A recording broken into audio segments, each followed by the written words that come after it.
It's 2:30 in the afternoon on this Wednesday, and we're tracking Hurricane Milton closing in on landfall early tonight. And along the coast of Florida, we're watching for storm surge threats, but inland, it's the potential for heavy rainfall, of course, the strong winds, and also a lot of spin-up tornadoes. That's been one of the fastest of the storm today that we've been tracking. You can see this big box on the map. That's a tornado watch, which remains in effect, but now it popped up the tornado warning, so you can see these. And again, this is current time. I'm going to count them. We've got 1, 2, 3, 4, 5, 6, 7, 8, 9, 10, 11 tornado warnings currently ongoing across central and southern Florida. So what happens with landfalling tropical systems is as they hit the earth, they get a little bit more rotation from that friction, and we can often see that spin tightening up and creating some inland tornadoes with landfalling tropical systems. So that's exactly what's unfolding right now over central and southern Florida. A lot of these were started off on the west coast, but targeting more of that Orlando market area and over into even eastern Florida. So there is a level 3 threat of severe weather there today, but you can see just off the coast, just west of Sarasota, that's the eye of Milton, the eye of the storm. Let's show you where that eye is going to end up going as we go through the next couple of hours. It's wobbling offshore. Now, the latest update as of 2 o'clock, this storm, again, we knew it was going to encounter a little bit of wind shear, so the structure is going to change a bit. The max winds are going to come down. That's exactly what's unfolding, but it's still a very dangerous storm right now. The max winds are about 130 miles per hour, and those will come right within this eye wall. Now, this eye wall is only about 30 miles across where we're seeing the hurricane force winds. The eye is smaller than that, but 30 miles across is where hurricane force winds are likely. And then the storm has gotten a lot bigger in the last 24 hours as well. We now see the tropical storm force winds extending about 250 miles outside the center. The center of the storm is still more than 60 miles off the coast of Florida. And that landfall, again, the models today and yesterday, shifting ever so slightly south of where landfall is going to be. So that's why we feel that Tampa probably is going to be just north of where landfall ends up being. It's probably more likely that Bradenton, Sarasota, maybe down as far south as Venice will be where landfall ends up being as we end up seeing this storm due northeast from here for the duration leading up to landfall. You can see this is a live look right now. This is Clearwater Beach. You can see the water's come up a little bit, but really not too bad at this point. This is a little further south along the coast.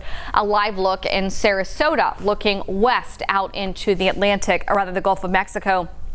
And see the angry seas there, but the storm itself is still offshore and won't make landfall until we get into early tonight. Hurricane warnings remain in effect there, but I want to also turn your attention to the Georgia coastline.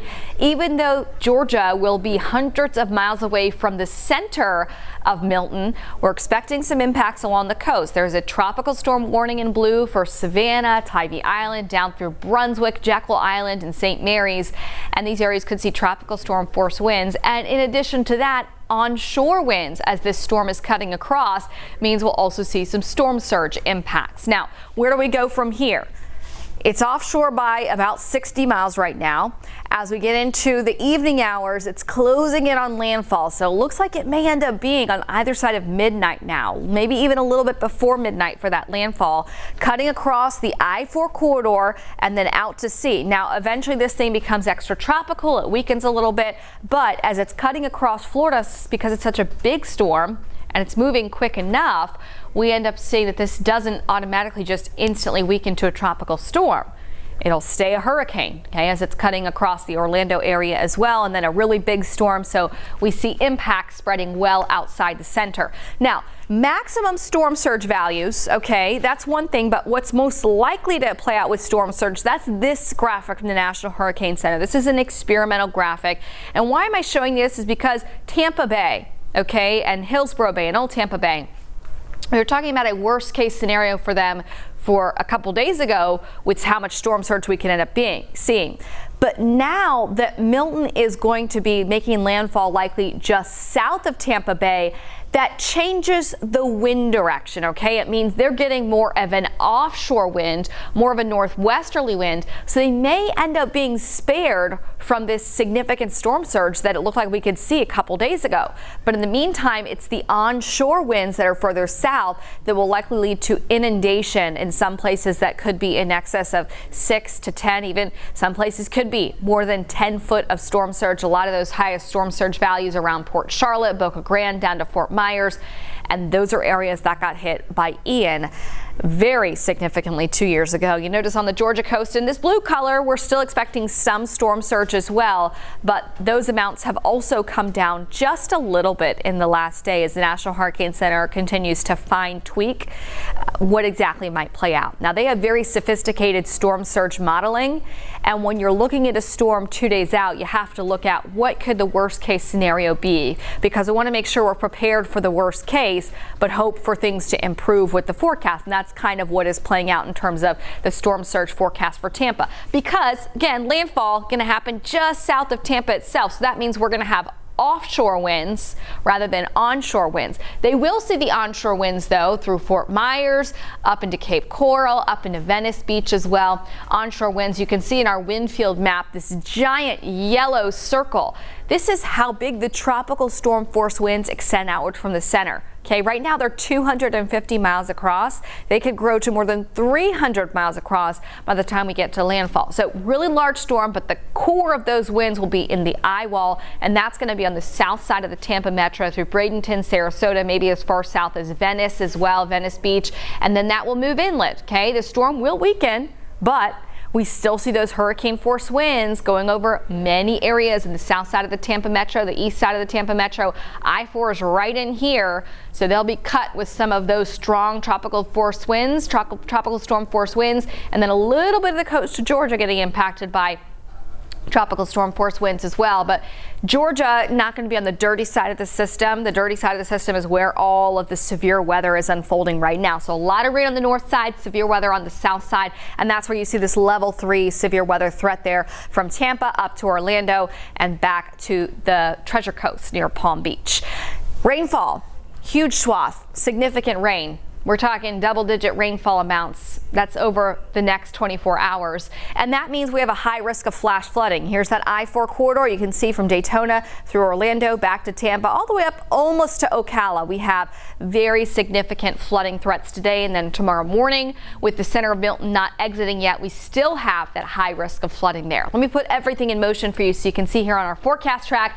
Those squalls, those bands keep pivoting inland across the peninsula this afternoon. And as we get further into this evening, we'll start to see that eye wall wobbling onshore. Meanwhile, on the north side of Milton, you'll see all of the heavy rainfall on the north side of the Tampa metro and up into Daytona Beach. That's where the heaviest rain will be. So you can see here, there's the eye.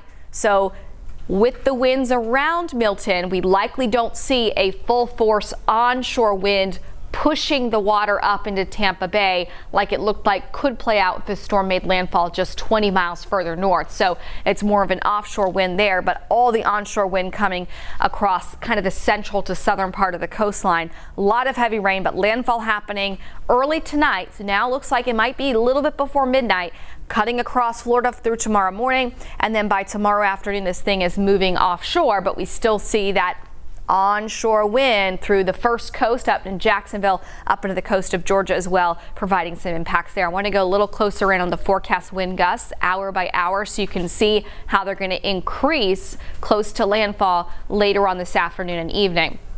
See some of those wind gusts right now, when we get those squalls, they can get stronger. But in general, the forecast gusts after sunset, that's when they really start to pick up. So here we go at 10 o'clock tonight, gusting above 60, 70 miles per hour, and then the eye wall comes on shore. And when you're in that eye wall, the wind gusts could be 90 to as much as 120 miles per hour. And that's what this model's trying to pick up on. It may not be exactly 106 in Bradenton, but it's that concept that where landfall happens, we'll see this peak just before midnight of that eye wall coming on shore, and that will lead to the wind gusts over 100 miles per hour possible. As we go through the overnight, you can see there's the center of Milton and cutting just south of the I-4 corridor, and that's where the strongest winds will end up being. So a large area seeing tropical storm force gusts, but it's that tiny core that sees the hurricane force winds and the most prolific wind damage with that. Now, as Milton's moving further on shore, the winds are still going counterclockwise around it. So we still see an onshore wind overnight tonight and into early tomorrow morning. Then they come more out of the northwest tomorrow as we go to the mid-morning tomorrow. So a lot of different facets of this storm that we'll be tracking. Here's another model showing the forecast wind gusts, and I put those wind lines on it so you can see a little bit better where the landfall happens. You can see 6 o'clock tonight we start to see some of those strongest winds moving on shore, and then overnight, bam, things are peaking right around landfall just before midnight. Some of those peak gusts again in excess of 110 miles per hour, but even up into places like Gainesville and Palm Coast could see some wind gusts well into tropical storm force as Milton is cutting across the state. And then by tomorrow morning, maybe 8 or 9 o'clock, this thing's already offshore, and then we'll take all the impacts away gradually after that. So a lot to digest with Milton coming inland. That's kind of the latest update of what we have at 2 o'clock. Let me go back one more time to that radar because we're watching that eye wobbling offshore, and it's going to go northeastward, cutting further inland the later into the afternoon and evening that we go. So the impacts will only increase hour by hour as we make our way closer to landfall. So you can see that tornado watch from Tampa south, and we'll zoom in. You can see these are all of our little, within these bands, these squall bands, we have these rotations that are popping up. So these little tiny cells within those squalls can rotate, and that's why we're getting the tornado warnings. I'll pop those tornado warnings on the map. You can still see we have more than a handful of them ongoing, and some of these have those little appendages at the bottom. We'll kind of pause on one of these. You can see, look at this little appendage by Fort Pierce, and let me pull my pointer up so you can see it's these little tail ends. That's where we see the rotation on these little cells within these feeder bands that are moving in with Milton. So again, the center of the storm is still well offshore. We're still, I would say, maybe 8 hours away from landfall, maybe 7 hours away from landfall. Center of it right there is about 80 miles away from landfall tonight. But again, as we get into later this evening, we're only about 50 miles away from that eye wall starting to move on shore this evening, bringing those really, really intense winds. So again, that is the latest as of 2 o'clock today. Our next update, we get them in hourly from the National Hurricane Center. We'll have a full breakdown of this on 11 Alive News at 4 o'clock today. And you can also watch our maps streaming on 11alive.com.